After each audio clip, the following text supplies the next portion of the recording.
Welcome back to the Mookie Chilson channel, and you are looking live at what is going to be an SGC grading reveal, a sort of little mini stack of slabs that I got back from SGC that I want to go through and I hope you will enjoy.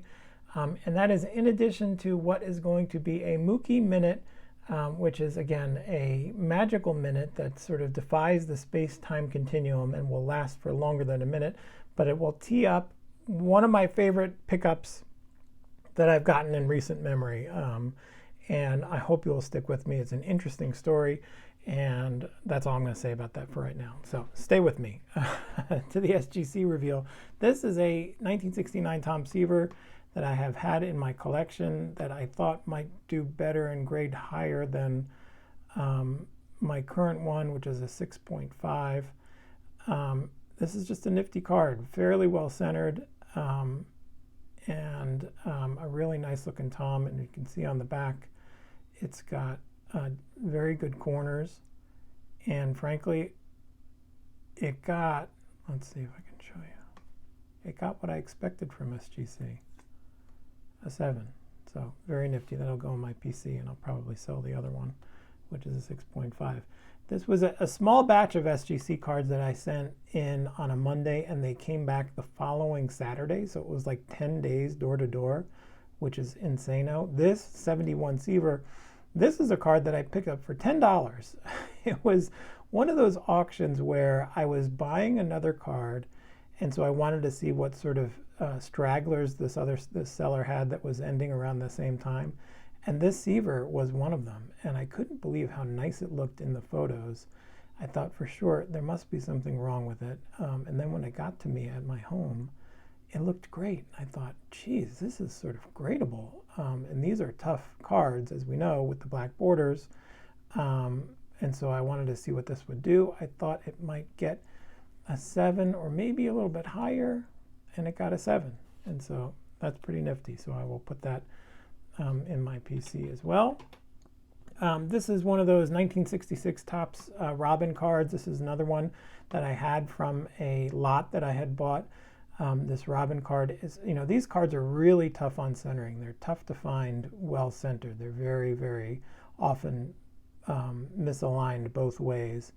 And this one is got pretty nifty centering for this set. Robin has a little bit of a crease there by his head, which you can't see. I'll try and find a right angle there. So I knew it wouldn't get a Boffo grade. Let's look at the back. The corners are pretty decent. There's some whiting down there. So I think the crease, I knew the crease would hold it back, and I didn't know what it would get, and it got a 3.5, which is fine. This is another PC card. And again, that crease, which I don't know if you can see, I held it back for sure. It's right by his ear there. Anyway, welcome home, Robin. This card I sent in for my buddy Kevin, who moved to San Francisco more than 20 years ago. And when he moved to San Francisco, I got him this baseball card. I said, you're going to need to remember New York, and how best to remember New York to a San Francisco transplant than to remember the Say Hey Kid, Willie Mays. And so I bought him this card. I don't remember what I paid for it, maybe $30 or $40, something like that. I was not a big spender.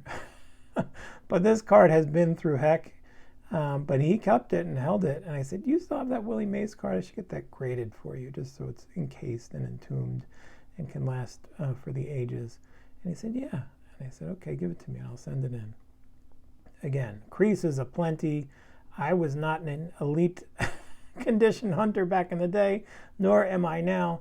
And so when this card came back a 1, I was not surprised or disappointed, and neither is he, because this will go in his personal collection, and I'll give this back to him next time he's back in Jersey. So there you go, buddy.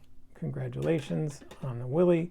Now this card is a modern card. This is a Josh Gibson 2022 Topps Living. Now, just before the statistics for Negro League baseball players became official, I snatched up a couple of these because I wanted to get a couple and see if I could find some nice ones for grading purposes.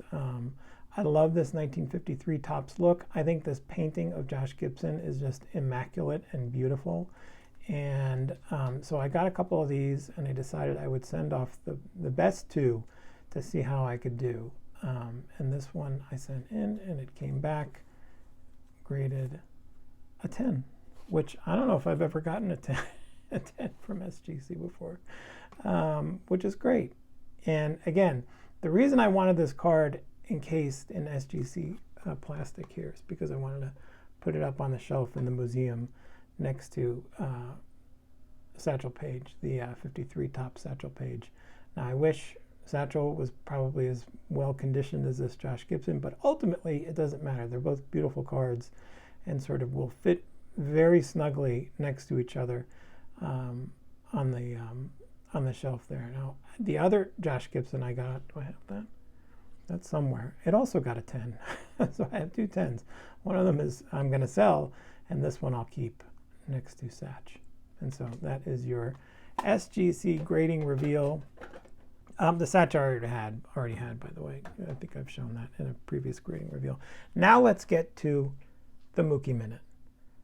And this Mookie Minute is about the Congressional Gold Medal. How many out there know what the Congressional Gold Medal is? Well, the Congressional Gold Medal is the highest civilian honor Congress can bestow upon a civilian, somebody in the United States. And who gets Congressional Gold Medals? Now, I know what you're asking.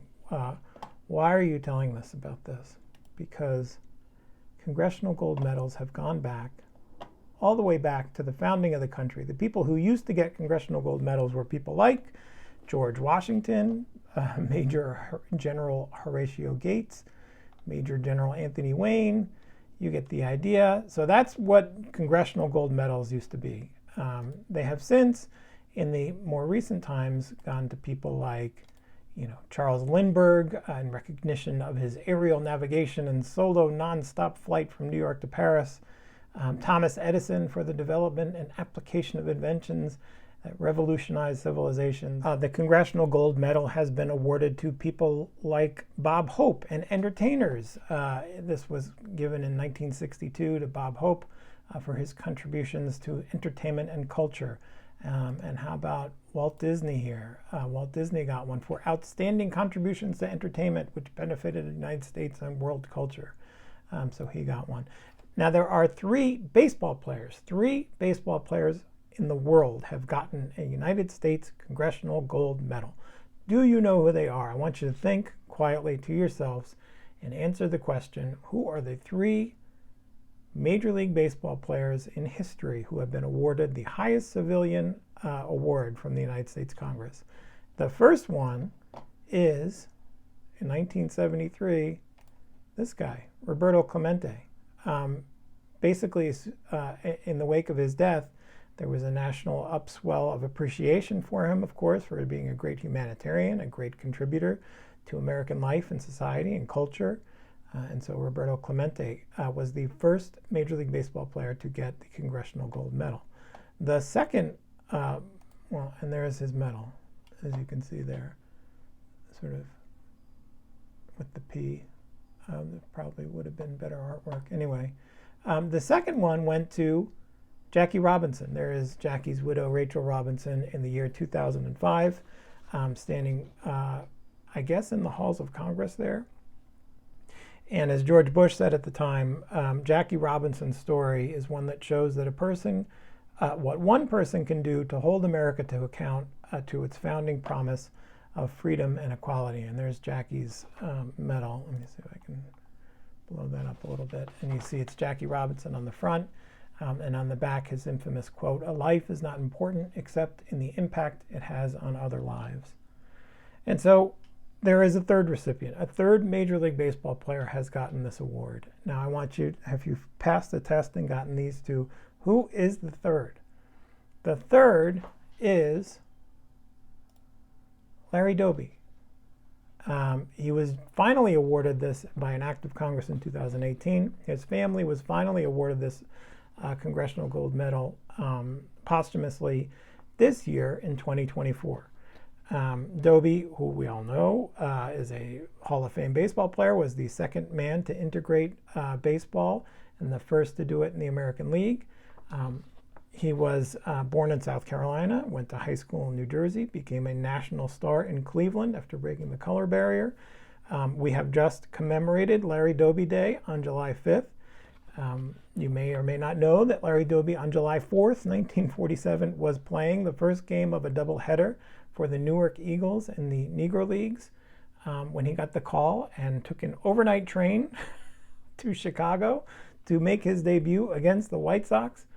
And as Larry Doby's son recounted in his gold medal ceremony, the overnight transformation of the Cleveland team and the American League from a segregated organization to integrated was not an easy one. And we're going to listen to Larry Doby Jr. here at the gold medal congressional ceremony in February. So when he got to Cleveland, as they've stated, unfortunately, everybody wasn't so happy he got there.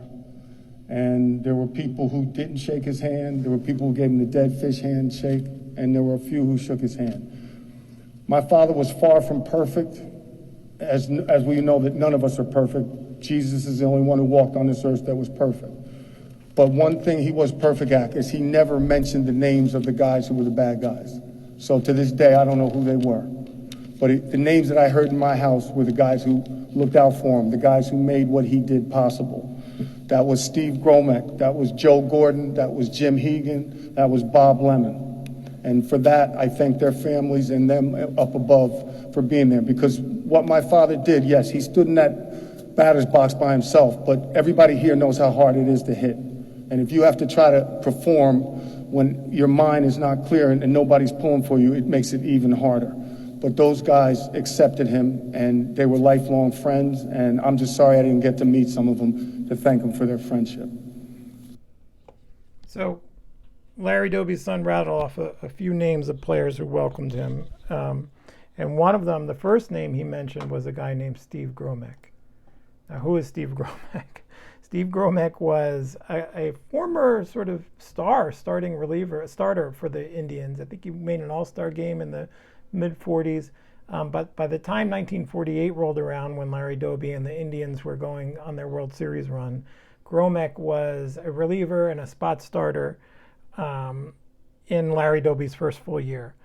And when the Indians made the World Series in 1948, it was Steve Gromek in Game 4 who got the call to make a spot start to give Bob Feller, the stud ace of the Cleveland Indian pitching staff, an extra day's rest.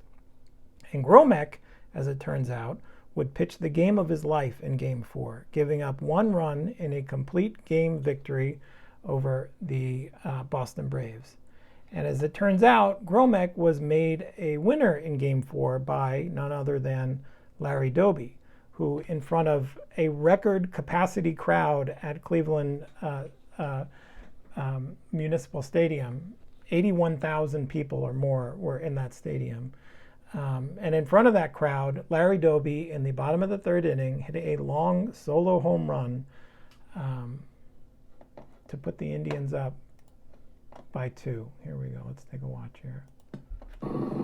In the lower half of the third frame, with 2 away and nobody on, Indian Doby rocket sings high, fast pitch for a trip to Mars. A lethal wallop more than 400 feet into the right field cloud. Doby's round trip is the first home run of the series. Now the Tribe leads 2-0. And the Doby home run was not just the first home run of the series for either team. It was the first home run in a World Series by an African-American ball player. And it was a game winner. And after the game, Larry Doby and Steve Gromek got together. They had no chill. That is in the clubhouse in front of Gromek's locker, next to Bob Feller's locker, with some Whiz Dap in the top shelf there. This is the photograph that was snapped of Gromek and Doby embracing each other, arm in arm, cheek to cheek. The hero pitcher and the hero slugger did it together. And that image became a huge image across the country. It was on the front pages of newspapers and sports pages all across the country. It was certainly the most widely distributed image of two athletes of different races embracing each other in the integration era. And Larry Doby, as you'll read in all of his statements and books and interviews after his career ended, said that he cherished that moment and that photo for what it meant for him, for himself, for the country, and for the team, for the Indians, and for the Cleveland fans. And he said that until the day he died. And by the way, that image was, according to Larry Doby Jr., was all over his house. It was something that Larry Doby Jr. And the Gromek boys decided they would recreate at different times, which is nice. And so when Larry Doby Jr. was working with the United States Mint, deciding what to put on the back of Larry Doby's gold medal, that's what it was. Larry Doby Jr. asked for the image with Steve Gromek and the embrace of these two men to be on the back of his gold medal. So this is the front. There's Larry Doby in front of, I think, what is Hinchcliffe Field in Paterson, New Jersey, Larry Doby's adopted home in New Jersey. And on the back of the coin, it is Larry and Steve Gromek embracing each other with the words, "We are stronger together as a team, as a nation, and as a world." And what an incredible sentiment. Incredible symbolism, forever engraved and minted by the United States Congress. You can actually get these replicas of this from the U.S. Mint, which I have ordered. They're on back order. Don't don't at me. But I just think it's just the most incredible story that maybe you don't always hear because Larry has sort of forever been in the shadows of Jackie Robinson and his legacy and story, and that's understandable. But it was tremendous to see the United States Congress honor Larry in this way. And it all began back in Game 4 of the 1948 World Series with 80,000 fans there cheering Larry Doby as he hit that home run. And so when I saw this come online recently, maybe a month ago or 2 months ago, I knew I'd love to have this. This is a Cleveland Indians World Series ticket, Municipal Stadium. This is a bleacher seat. Cost $1 in 1948. And it was clearly loved by the owner, who I'm sure put it into some kind of scrapbook and pasted it in there. So it's fairly damaged and it's fairly creased up. But that doesn't bother us here at the Mookie Chilson World Headquarters, where these are considered victims of love. And not only is this a victim of love, it is a witness to history and a witness to a moment that ended up propelling the imagery on the back of a congressional gold medal. Only one of three: Larry Doby, Jackie, and Roberto. So that's it. That's the end of your Mookie Minute. I appreciate you taking the time to sit here and listen to my yammering, and I wish you all good luck. Thank you.